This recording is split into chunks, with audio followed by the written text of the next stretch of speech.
about what, children? Invisible Invisible molecular movements. And why invisible molecular movements are essential? Why it is essential? Huh? Why the molecular movements should take place? Why it is essential? Ma'am, Gerlin? Yes. Yes, ma'am, Srihari.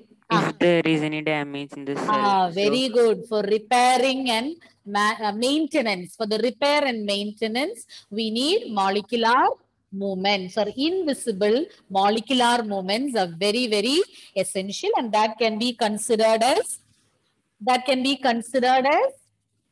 what? An important characteristic of all living things. Okay. And you have heard about viruses. Yes? Yes, ma'am. What do you know about viruses? Fisan, tell me. What do you know about viruses? Are they living? And they are living in our body. Will spread viruses. Will spread. Now, my question is, are they living or non-living? Living. Non-living? Is it non-living, Jaslyn? living. Living. Is it living? Yes, ma'am. Yes, ma'am. Outside the body of a host, is it living? It is living. It is Living. contagious. I'm until and the host, it is dead. It will not show virus. You have learned in class 8. It's on the borderline between living and non-living. Outside the body of a host, it will not show any signs of life. But once it enters the body of a living organism, they will exhibit molecular movements, or they will exhibit signs of life. So it is mentioned that viruses will not show any molecular movements until they enter a host cell. So that indicates when virus starts exhibiting some molecular movements, from that we can understand that it has become alive or it has started multiplying. So it is showing signs of life. So when molecular movements are shown by viruses, you can say it has started to multiply and showing signs of life. All these are from the introduction part, nothing to worry. Just read the textbook. I didn't want to skip even the introduction because you are in the 10th standard. So I wanted to mention about each and every point given in your textbook. So no need to worry. And even if you haven't understood, you can feel free to ask me any point. I hope you have understood these 2 points. I told you visible movements cannot be considered as characteristic of living things because an organism that is sleeping or a plant, they don't exhibit any visible movements. Still they are alive. And then the second point, what I said is invisible molecular movements. These are exhibited by all living organisms, and you can consider invisible molecular movements as a characteristic of life. And why these movements are essential? Because living things are made up of cells, and cells are grouped into tissues, organs, etc. And if some damage happens to these cells or structures, definitely when exposed to environment and due to other factors, these structures can get damaged. Once damaged, it should be repaired and the structure of the body should be maintained.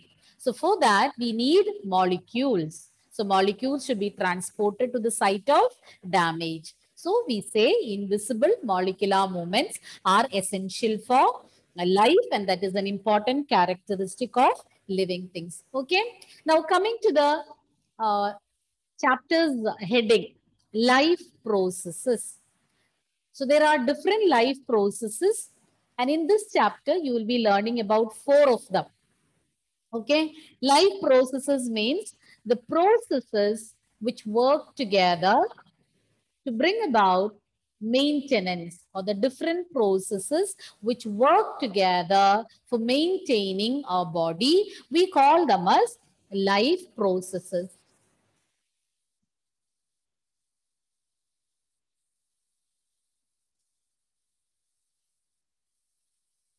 Just a minute, children.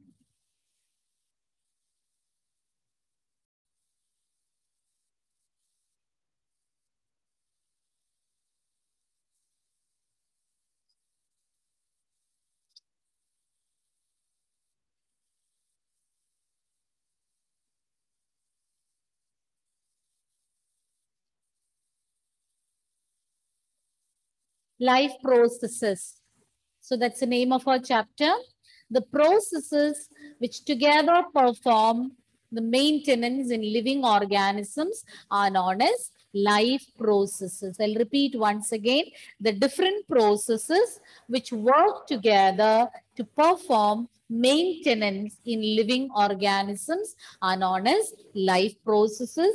And you know, you have learned about these different processes in your lower classes. We'll start with the first one. So briefly, I will tell you the names of these processes and its function. You know that you need energy to carry out your day-to-day activities. From where do we get energy, children? Food. Food. So you have to take in food. So the process by which you take in food is known as nutrition.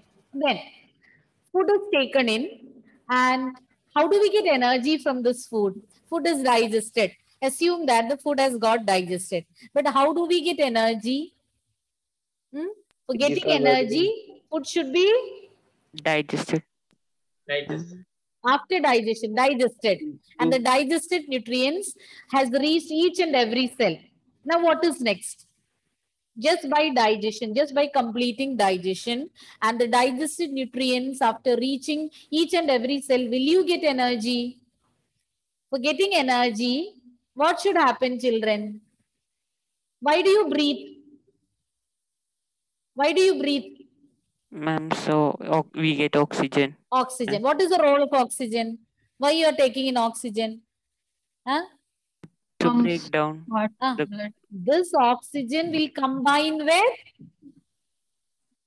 correct? Blood. Yes. glu- No, food. It has to oxidize the food. The food should be burned or it will combine with food to release energy. You have heard, no? The glucose is oxidized to release energy. How do we get energy? The food you take in will get digested.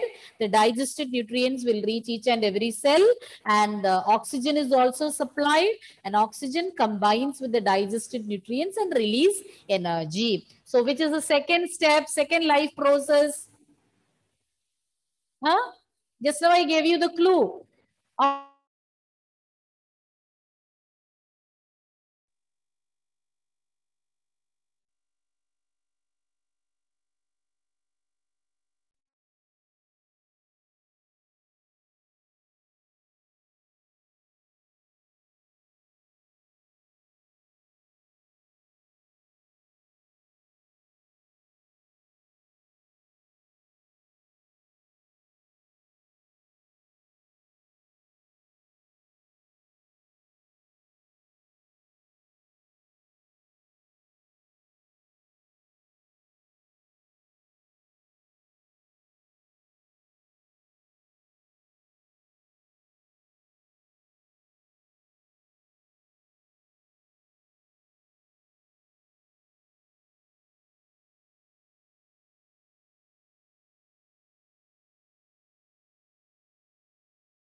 Okay. So we were discussing about molecular movements and we started with life processes and I was showing you the slide. What are life processes, children?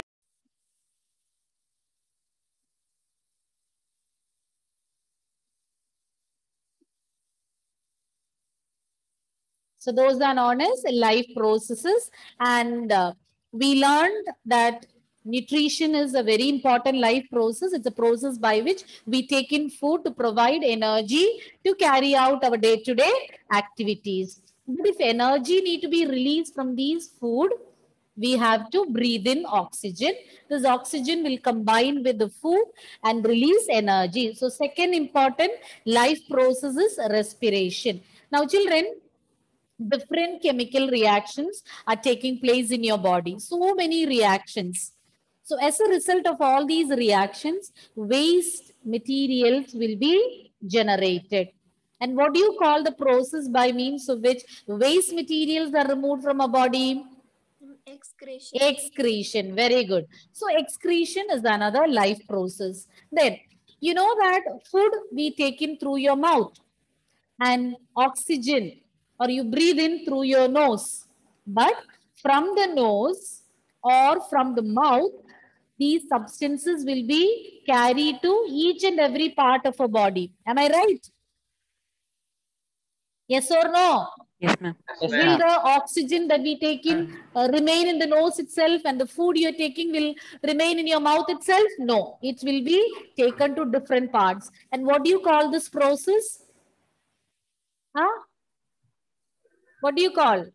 The food and the oxygen are? Digested. No. You taking to other parts. What is the term given for that? From one? Yes? Circulatory. Transportation. Very good. Transportation. So the next two processes are transportation and excretion. So in this chapter, you are going to learn about these four processes in detail. That is why the chapter is quite lengthy when compared to all the other chapters. This is the lengthiest chapter, but it's very simple because all these life processes you have been learning from your lower classes. So we'll be learning about each one in detail. So I'll repeat once again. Life processes are the different processes which work together to bring about maintenance in living organisms. And the four processes that we are going to learn in this chapter are, yes, tell me, nutrition, respiration, transportation, and excretion. Excretion. Start with nutrition. We are going to start with the first one, that is nutrition. So as I told you, you know it's a process of taking in food because we need an energy source. So we take in food from outside and the process by which living organisms take in food is known as nutrition. And we need energy. Throughout, we need energy, whether we are sleeping or whether we are not involving in any activity. Every time we need energy, but the amount of energy we need can be fluctuating because when you are doing some manual labor, you need more work, more energy. But when you are sleeping, you need little energy. But whatever it is, throughout you need energy. You need a constant supply of energy. And this energy is needed to maintain a state of order in our body.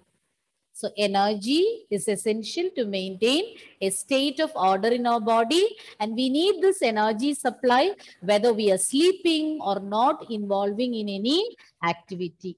Even when we are sitting idle, you need energy supply, but the extent or the amount of energy you need can fluctuate depending upon the activity we are involved in. When you are sleeping or when you are lying down or when you're reading a book, the amount of energy you need is less. But when you are taking part in some sport event, then you need more amount of energy. Or you're doing some manual labor, the amount of energy you need will be more.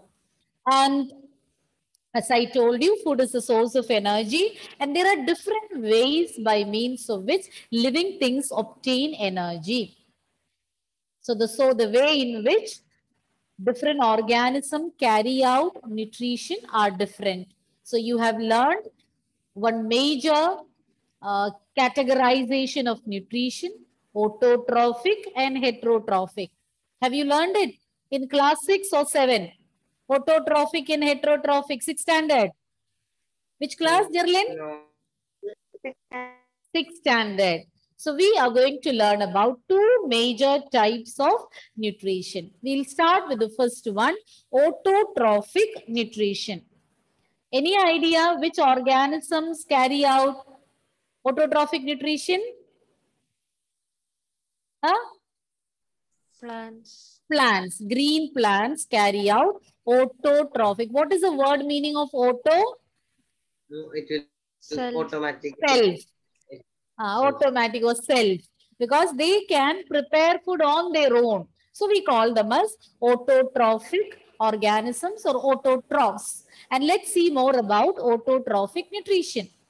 It's a mode of nutrition in which green plants, it's very important because only green plants can carry out autotrophic nutrition. They prepare their own food. How? Using simple inorganic substances like carbon dioxide and water in presence of chlorophyll and sunlight. So 4 factors are essential to carry out autotrophic nutrition: carbon dioxide and water. These are the 2 raw materials and they need the presence of sunlight and chlorophyll. I'll repeat it once again. Autotrophic nutrition. It's a mode of nutrition in which green plants. Why green plants? Any idea why it is only green plants? Because they have chlorophyll, which is Yes, very for good. Exactly the photosynthesis. answer what I wanted. Excellent. Because only they have chlorophyll. And in presence of chlorophyll only, autotrophic nutrition can take place. That is the reason. So it's a mode of nutrition in which the green plants prepare their own food using simple inorganic substances like carbon dioxide and water in presence of sunlight and chlorophyll. Example, green plants. At the same time, there are certain bacteria which contain chlorophyll, like blue-green algae or cyanobacteria. They have chlorophyll. So they are also capable of carrying out autotrophic nutrition. And here you can see the equation for autotrophic nutrition. And what is the other name for this process by which plants prepare their food? Photosynthesis. Photosynthesis. Photosynthesis is the process by which green plants prepare their own food using carbon dioxide and water in presence of sunlight and chlorophyll. Same thing. Same as autotrophic nutrition. And here you can see the equation for photosynthesis. It can be asked this 1-mark question. Give the balanced equation for photosynthesis. And you should not write in words. If you are asked to write an equation, not word equation, just an equation, then you have to use the formulas. Okay, once again, I'll show you the equation. You need to by heart this equation. CO2 means carbon dioxide. 6 molecules of carbon dioxide combines with 6 molecules of water in presence of sunlight and chlorophyll to form 1 molecule of glucose and 6 molecules of oxygen. Okay. Once again, you should know the formula. Carbon dioxide, you should not simply write 6 carbon dioxide. You should give the formula 6 CO2 plus 6 H2O, 6 molecules of carbon dioxide and 6 molecules of water in presence of sunlight and chlorophyll gives 1 molecule of glucose. Glucose, the formula is C6H12O6. CHO. C6, here both sides 6 and center 12. C6 H12O6 is the formula for glucose and 6 molecules of oxygen. So you should learn it by heart. So once again, autotrophic nutrition is a mode of nutrition in which green plants prepare their own food using carbon dioxide and water in presence of sunlight and chlorophyll. And the equation is 6CO2 plus 6H2O in presence of sunlight and chlorophyll gives 1 molecule of glucose plus 6 molecules of oxygen. Is it clear, children? Yes. ma'am. Who is going to give me the definition for autotrophic nutrition? Minha, what is autotrophic nutrition? Anuj, where are you roaming around? Anuj MS. Anuj is taking, I think, evening walk. Minha, tell me autotrophic nutrition definition. Autotrophic nutritions are nutritions which take inorganic substances. No. That is the beginning. It's a mode of nutrition in which green plants prepare their food by, by using inorganic green substances like water and carbon dioxide in the presence of chlorophyll and sunlight. Good. What is the equation for photosynthesis? Sriram, give me the equation. 6 CO2 plus 6 H2O in the presence of sunlight and chlorophyll.